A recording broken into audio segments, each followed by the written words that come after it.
My Holmes, I studied to dabble in figurative drawing. Astute observation, I'll say, but not quite right. I'm not the artist behind this, or do I know who?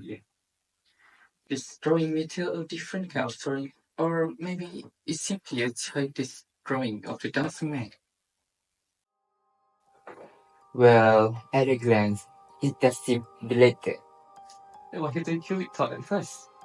When he first encountered it, he asked the young farm girl, does she scratch with his arm? But it wasn't her.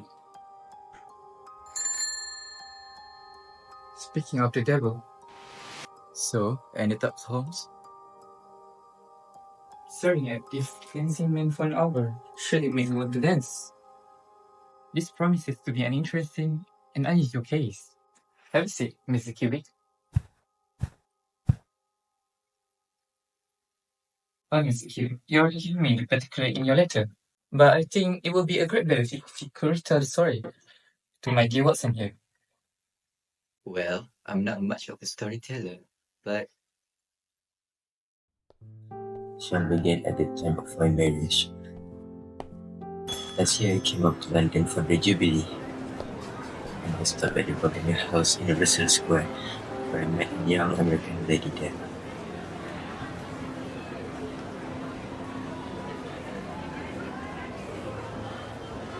Patrick was the name. Elsie Patrick. In some way we became friends. Until then I realized I was as much in love as a man could be. We were currently married at a registry office, and we returned to Norfolk as a husband and a wife. a quiet wedding indeed. But I get it is more to this than mere affection. I know many men, Mr. Holmes, that a man with a global family blindly marry a girl, knowing nothing of her past nor her family. But trust me, Mr. Holmes, if you know her well, I'm sure you'll understand. So you trust her despite her unwillingness to reveal her history? Why? Darling, will you allow me to spend all of eternity with you as your husband? Oh, Hilton, yes. But if you were to wed, do not ask about my past. I've had some disagreeable association. If you take me, Hilton, you take a woman with no personal shame. But you must be content with my word and allow me to remain silent regarding of my past. If these conditions are too hard, then go back to Norfolk and let me continue my lonely life, which when the first you met me. And you then agreed to her term, Mr. Cubic? I did. I told her that I was content to take her on her own terms, and I have been as good as my words. Well, Mr. Cubic, you may begin your story. Oof, we got a lot of mail to sift through today. Ah, this one for you. From America. America? Is something the matter? Oh, nothing. Just pay no mind to it. It's not important. Then that same night I saw her burning that letter outside the house. And she spoke nothing of it thereafter? Not a word. Nor did I question her. A promise is a promise. But since that day, she has not known peace. There is always a look of fear upon her face. I know it would be better if she has trust in me, but until she speaks, I can say nothing. A difficult position indeed. Yet you know that for her character. Not in the least. My wife is an honest woman, Mr. Holmes, and whatever transpired in the past is not her fault. I'm a man who prioritizes family more than anything, and she knows it well even before we were married. She would never stab my back, and neither would I. I see. Please, continue then. Well, here's where the story gets strange. About a week ago, I found strange little figures. Do you draw any of this? I swear, sir. I know nothing about it. They appear overnight. Anyhow, I had them washed away. I made sure to copy it in paper. Let's see, something strange happened today. I saw some weird drawings on the windowsill this morning. It looked like a man dancing in weird patterns. Do you perhaps know anything about this? Drawings? It looks something like this. Where did you find it? It was originally drawn on the windowsill. I copied it here. Something the matter? Oh, no, nothing. It's just pay no mind to it. It's Good you wash it off. That was all she was willing to say. Since then, she has been like a woman in a dream. Dazed, terrified. I don't know what to do, so I sent a copy to you, Mr. Holmes. The police would have laughed at me. But if there's any danger to my wife, I'll spend every last penny to protect her. Mr. Cubic, have you ever thinking about asking your wife directly? Promise is a promise. If she wished to tell me, she would. Understandable. Then I will help you with all my heart. Have you ever noticed any stranger in your area recently? No, everything looks same as usual. I presume your home is quiet, and a new face will make it stand out. Yes, but there are small watering places nearby. This figurative drawing must have its own meaning. If not, it will simply be impossible. Unfortunately, Mr. Cubic, the sample you just gave me is just too short, and the detail is just too vague. Keep lookout for any new dancing men that may appear, Mr. Cubic. And when you find them, come find me right away.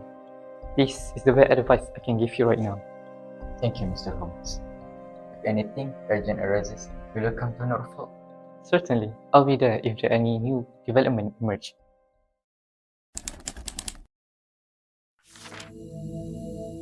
Watson, you better stay. Why? What's the matter? I just received a letter from the Hilton Cubic. You still remember him, right? The case of the dancing man. He arriving at the street Liverpool at 1:20. He should be arrived by any moment. From his message, it seems there has been a new development. Come in.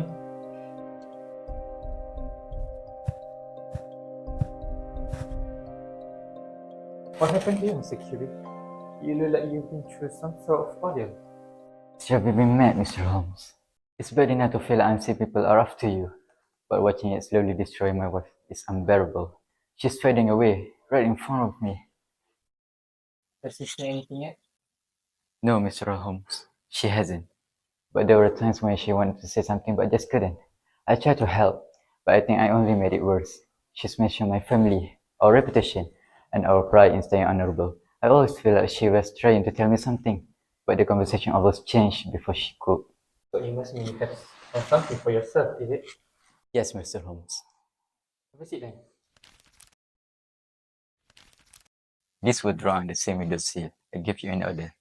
Each of these were made in the gap of 2 mornings. After encountering the second set of distancing men, I decided to lie and wait by the window with my revolver. But then I fell asleep. I will not make the same mistake again. Excellent. This should make a significant progress. Cubic. Can I ask you to wait for today till I get back to you? Sorry. I must depart to Norfolk by tonight.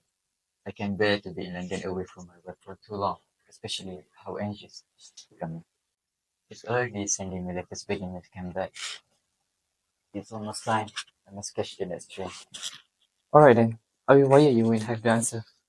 Much appreciated, Holmes. I'll keep my promise.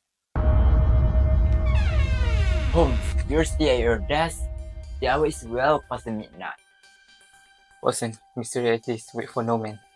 I might decipher them immediately.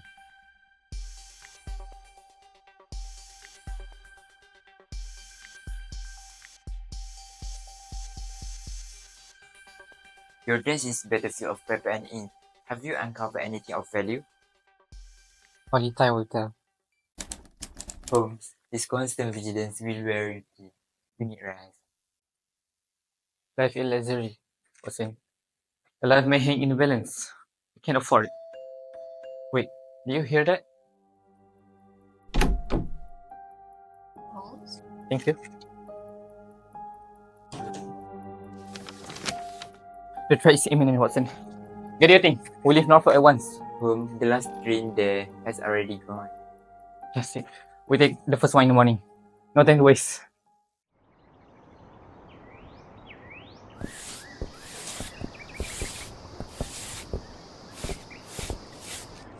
Oh, you must be the surgeons here, yeah? Really? I fear, Watson, the worst has happened. Holmes. Oh, Mr. Martin, you're here as well. Yep, got a call from Mrs. Cook, the family chef right there. Says she heard a gunshot around 3:30 in the morning. I do like to see the crimes for myself. Course, Holmes.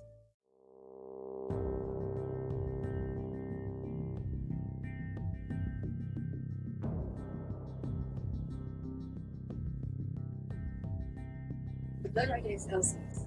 It will shot. Apparently she's being treated in the room upstairs. Kim, on the other hand, accused her to get nearby. Being shot in the head. Still dead. Progress some song. How Elsie? She's stable for now. Lucky girl she is. The bullet went through her head, but we missed the brain.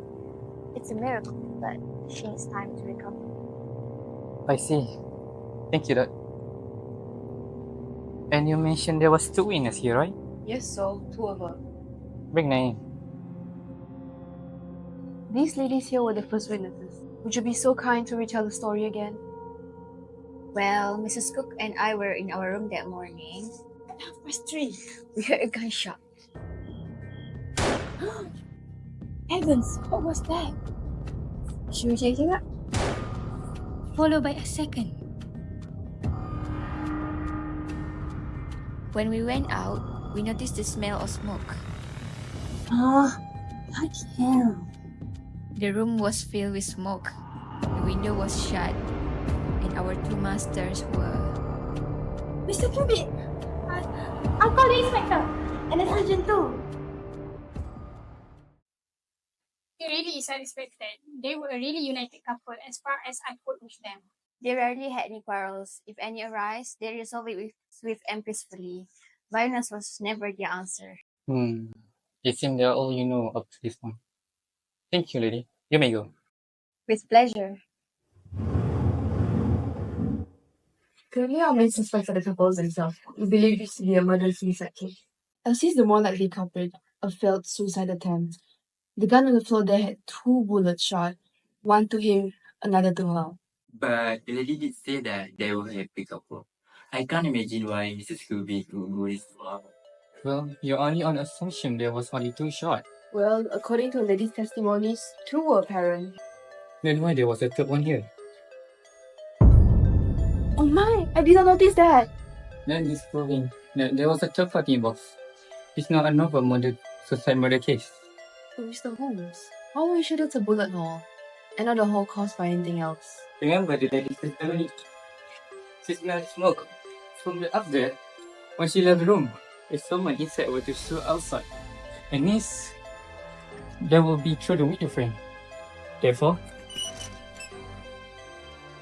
at the crime, the window should be open.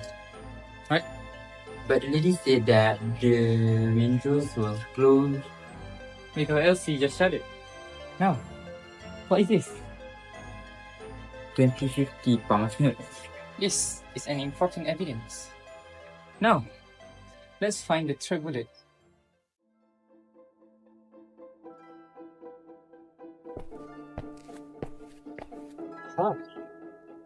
Here is it.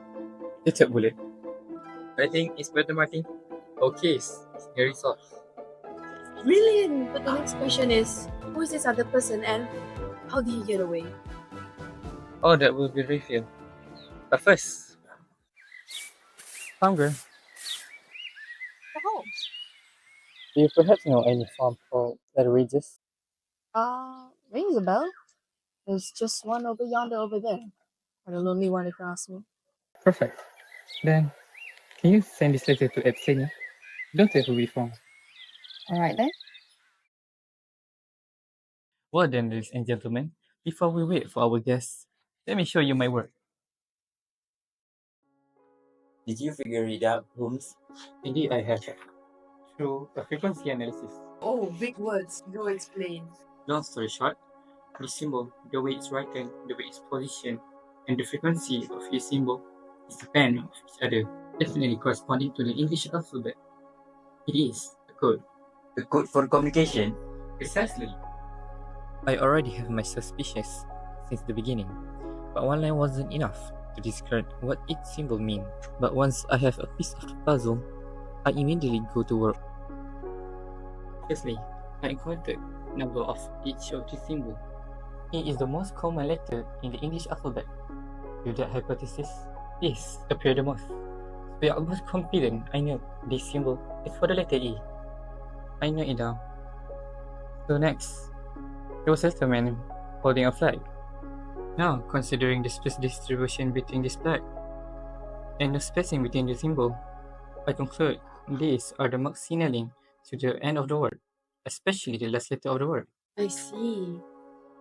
Now, onto the non-E letter. I turn my attention to this 5 single-letter word with a no flag indication. Only a handful of English letters would fit this pattern. It could be sever, lever, or never. And that this is a conversation between two people. Logically, this word gonna fit never. There you go. We have N, V, and R. Now I know the party who sent this message is likely to Miss Cubic, which is also known as Elsie. Now, take a look here. Surely, it must be her name. They start with E and with E and have the same symbol in between. We currently have L, S, and I. Then, I look at the second message. There's 4-letter word before Elsie, so it must be some sort of comment or derogatory. I scrolled through every 4-letter in English word and found calm as the most fitting piece. From there emerged C, O, and M. Incredible, Holmes. By then, I was confident enough to attack the first message. It begins with 2-letter word ending with M. At this point, it only makes sense to be an A. There we go, we have A now. Following that, I also conclude this must be H. From what I can see and conclude, the remaining space will be Y, G, and P. With that I know, the murder for this case is called Ed Flaney, who's sitting at L Regis. Oh. And that's not all. What else is there, Holmes? Wasn't it? You must be curious about the telegram I sent 3 days ago, right? Oh, yes, I do remember. It was my dear friend Willie Hardgrave of the New York Police Bureau. This man must be an American since Abe is an American contraction. An American letter has been starting point for this whole mess. I also had every cause to think there was some sort of criminal secret behind this.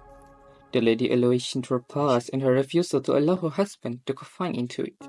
It's all pointed in that direction. That's why I contacted Mr. Hardgrave about Mrs. Laney. Then I received the last letter, the final letter we ever received from Mr. Cubic. Elsie, you will meet Taragoa. He say, carry him in for a murder. Epps Laney, a dangerous cook in Chicago. But if we attempt to arrest him at El Regis, as suggests Holmes, I feel like he's gonna escape as soon as we arrive. Worry not, Inspector.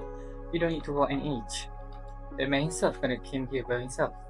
What makes you say that? I wrote a letter to him to come here. Really? How do you make him so? I know how to frame that letter.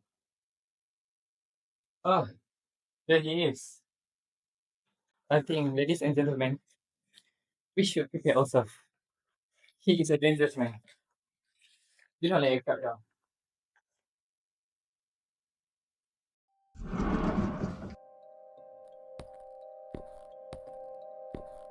Your work is Kenny. It's over. Elsie is hurt. If she's hit, then I've no reason to fear.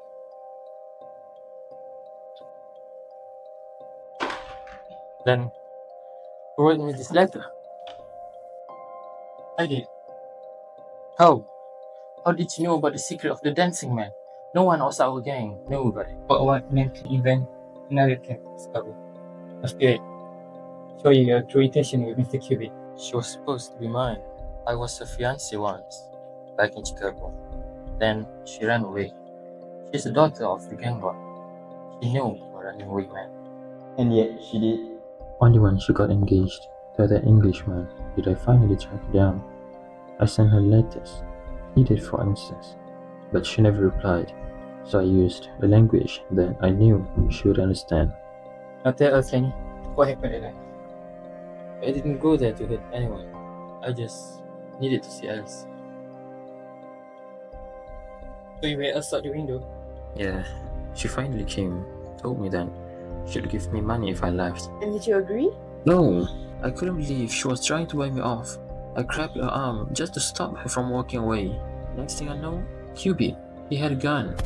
He aimed and fired. The shot hit the window frame, so damn close. And your own revolver went off. I didn't even realize I had it in my hand. It was instinct, a reflex. But the shot, my shot, it hit Cupid right in the heart. Beggar, didn't he? Yeah, then he just collapsed. And Elsie, she screamed, and I ran. And the second gunshot. Was her on herself.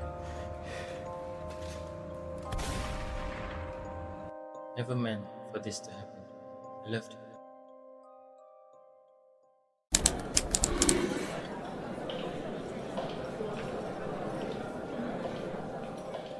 Explain. You came to England uninvited, very November. Pursued Mrs. Cubitt despite her clear rejection, and in a moment of reckless violence, took the life of Hilton Cubitt. Justice demands accountability. The evidence is clear. The jury has deliberated. The verdict: guilty. Abe Slaney, you are hereby sentenced to life imprisonment for the murder of Hilton Cubitt.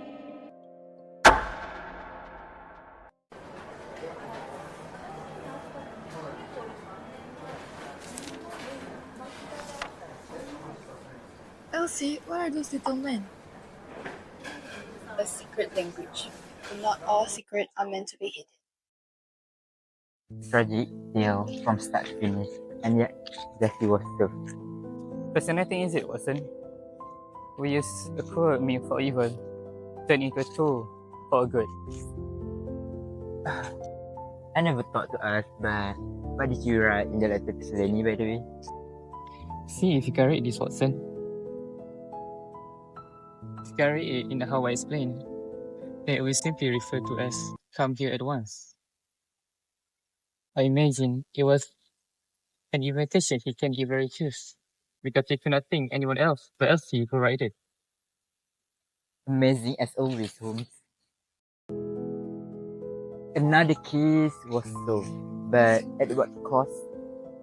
Crime, Watson, is never without a consequence. So, what should we name this case? How about the case of the dancing man? Perfect.